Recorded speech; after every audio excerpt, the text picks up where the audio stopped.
So, if I don't start it now, it's never gonna get done.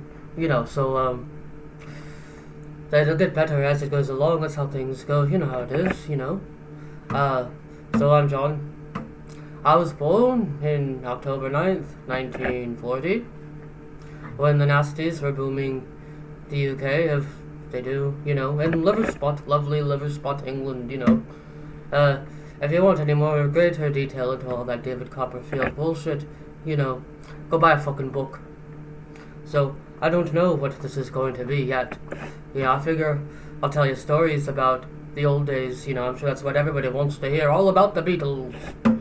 All the Beatles getting back together. Tell us about the Beatles. That's what everybody always says, Going to the interviews, that's the very first fucking thing on their minds. Oh, you're back, are you? Does that mean you're going to get back with the Beatles? I'm going to tell you right now, no. I mean, if Paul, George, Ringo, if they showed up and were like, hey, let's do something, I would. I'd do the fucking thing, yeah. Why not?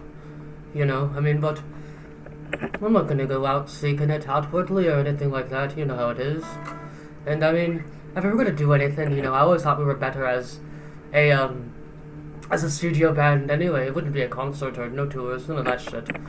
Fuck that, During the old days when we did do the concerts, it was terrible. We couldn't hear ourselves sing, they were screaming so loud, all the audience people, And sometimes the girls, they'd fucking wet themselves. You don't want to deal with that, do you? I don't. I'm sure Paul, George, and Ringo don't either. We would want to, it was literal mania back then, And that's just the way it is, But, so this is... I don't know yet what this is going to be like. I'll tell you stories, There was one time when Paul and I got into the studio together. It was in the 70s during my last weekend, I'd taken a break from Yoko. We were trying trial separation, which didn't quite work out, And I was off in LA. I was doing an album, producing an album for Harry Nilsson, gotta love Harry Nilsson, right? Good old Harry, we got kicked out of the Troubadour, I think it was, for heckling the Smithers Brothers. That was fun. But, anyways, the album, well, I was producing an album for Harry Nilsson, and I was in the studio, with Harry Nilsson and, like, Stevie Wonder and a few other people, and Paul and Linda happened to be in LA at the time, so they stopped by, we jammed, played a little bit, nothing new or anything, we just played the old favourites, because we'd never ever played together before, had we?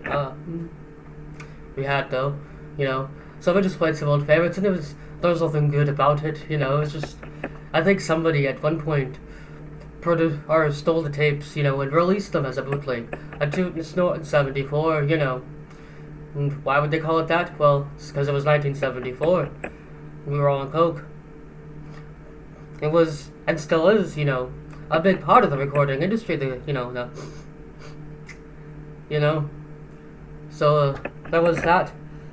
And I think once we even almost went on Saturday Night Live. I want to say Paul was in town, visiting me at the Dakota, and we were just like maybe a block away from where they were filming Saturday Night Live, and Lorne Michaels came on and said, hey, we'll give you some money if you got back together, Paul. I almost took him up on it.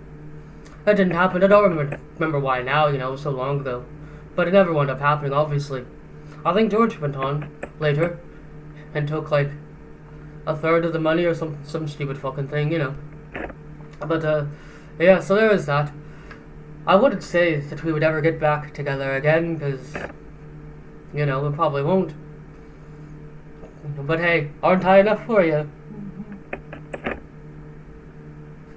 Oh, well, anyways, so that is it.